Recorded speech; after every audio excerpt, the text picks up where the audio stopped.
Hello friends, welcome back to Rajunotes channel, your weekly current affairs update.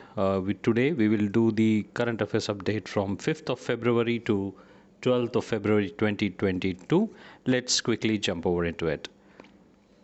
The Press Information Bureau, also called as PIB, has announced its new accreditation policy.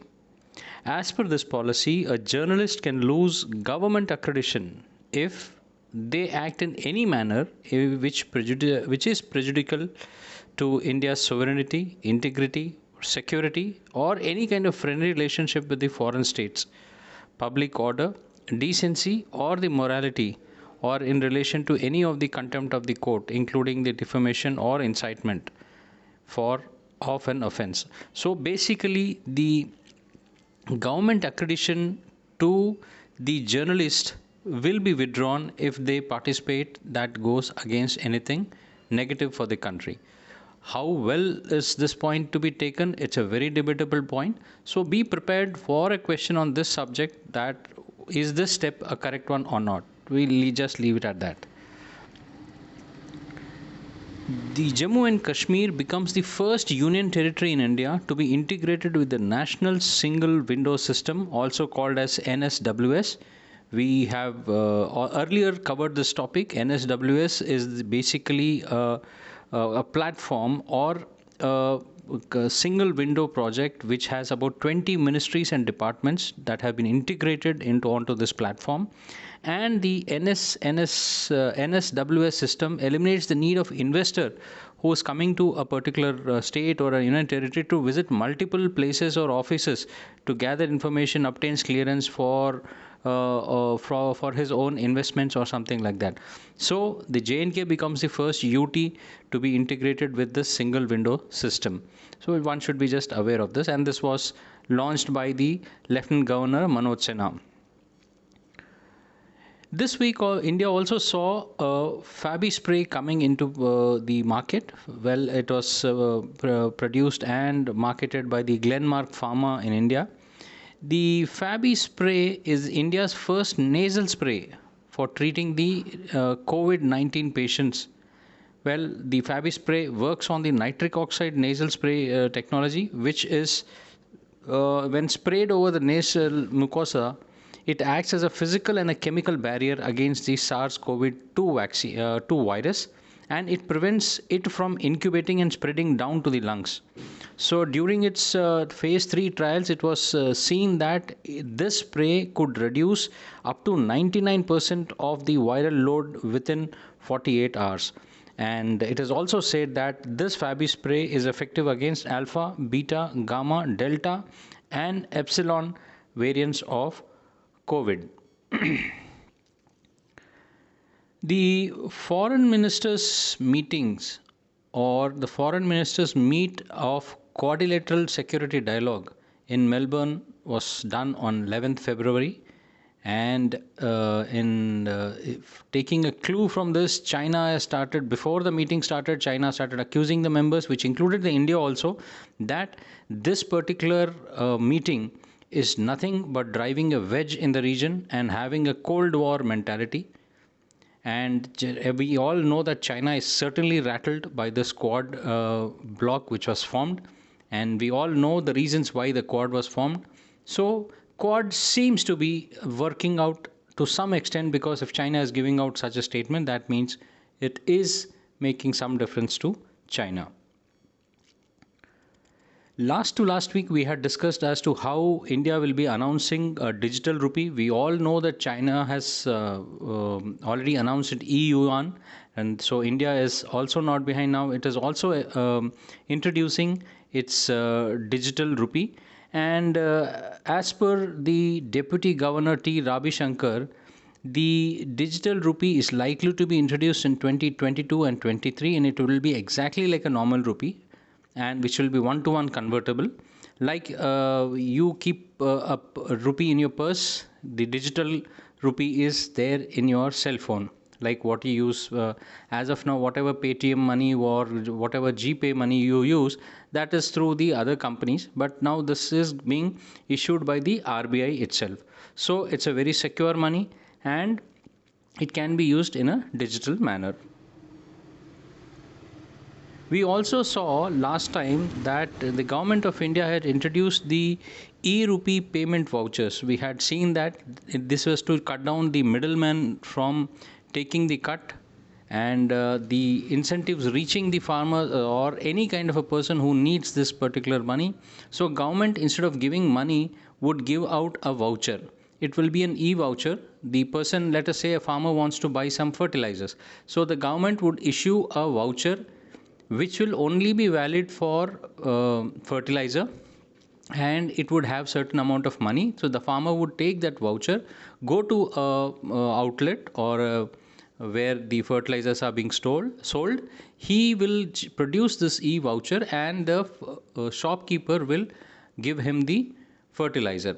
And this e-voucher is non-transferable, so unless and until you physically go there, put your thumb impression, this cannot be redeemed. So initially this the amount in this was for just about 10,000 rupees. So this time government has announced that the amount of the digital voucher will be enhanced from 10,000 to 1 lakh rupees, and the person can keep utilizing it in parts also till such time the entire money has been utilized. Sorry. We all know that there has been a build-up of Russian military almost at the borders of the Ukraine, and we have known that the clouds of war has been on for quite a long time, with many countries jumping in and downplaying this incident. Even Russia has said that it has got no intentions of attacking the Ukraine country, but Russia has placed a lot of troops, almost about 1 lakh troops near its border, and also launched naval drills in the Black Sea. Russia is trying to show its power in this region, and America is certainly keeping an eye on to it. And last week we had seen the United Kingdom's already making a legislation in their parliament saying that in case there is any kind of a attack by the Russian government, the UK will place a lot of sanctions onto Russia. Well, how much this will figure out, we will have to wait and watch. Something coming in from the science and technology. The European scientists have extracted a record-breaking 59 megajoules of nuclear fusion energy. Well, this is the energy that is there in the stars. That is this energy that powers the stars. And this the UK Atomic Energy Authority, also called as UKE, said that this energy was more than the double of what it was achieved in 1997. And this energy was extracted over a 5-second period at this UK facility. And we know that in a nuclear fusion reaction, two light nucleuses are merged to form a heavier nucleus. So this is a great news coming in. And if such amount of energy is released for 5 seconds, so just imagine what kind of power we have in our hands to play. So we have two things happening. One is the artificial sun, which is being done by the Chinese government, and here now the UK government trying to get the fusion reaction work out to 59 megajoules. You should be aware as to what is this One Ocean Summit, which recently was concluded in France. One Ocean Summit is the place where many nations, almost all nations, pledge to protect the oceans from overfishing and plastic pollution. This is the underlined word, overfishing and plastic pollution of the oceans. And they have said that they will do all possible things to address this particular problem throughout the globe. And so this summit was held in the city of Brest in France, and it was chaired by the French president. You should be aware of what One Ocean Summit means. Again, in the defense sector, the American Black Hawk helicopter took to its first flight without a pilot. And we saw a video of this aircraft surfacing online. And this helicopter without a pilot flew for 30 minutes and it on 5th of February and again this Monday. And according to the US Department of Research arm, the helicopter had Sikorsky Matrix autonomous technology installed in it. So just see what kind of technology revolution is bringing in the defense sector.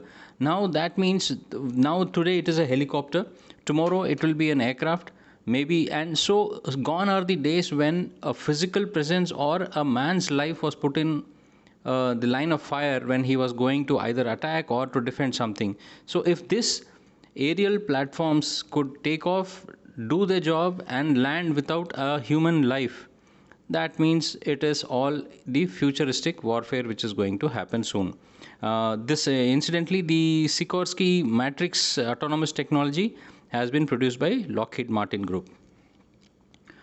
I have unfortunate incidents happening in the country on the name of hijab and on the name of Kesari dress code. This incidents flaring up in Karnataka. I am not here to whether to debate what is right or what is wrong, but as a student who's taking an examination or something, you will be in some manner, if not in a direct question, maybe indirectly, a question might be posing out as to should schools or colleges or any educational institutions for that matter have a uniform, should have a uniform, or should the dress code be as per the local choice. So I am just giving it as a food for thought. I personally feel that this is an election time and the politicians are playing it to their own advantages, and I think they are playing it dirty. Please don't get into it. You think positively and you think it logically, and I think you will get the answer. And this topic will die down very soon the moment the elections in these states are over. So it is just being kept boiling, but it may be a question. It may be a question which can be asked in an interview, that what can you do or what do you feel about this topic. So just be a little aware as to what is happening, and I want you to be unbiased in giving your answers. Well, that's all friends, a very quick update for what happened last week, and I will see you soon next week, next Sunday. And also I have started making the same video in Hindi for people who are the subscribers who had been asking me to make this in Hindi as well. So in case if you have some friends who want to get this updates in Hindi, ask them to please check out for my Hindi version from this week onwards. Thank you very much. Stay home, stay safe.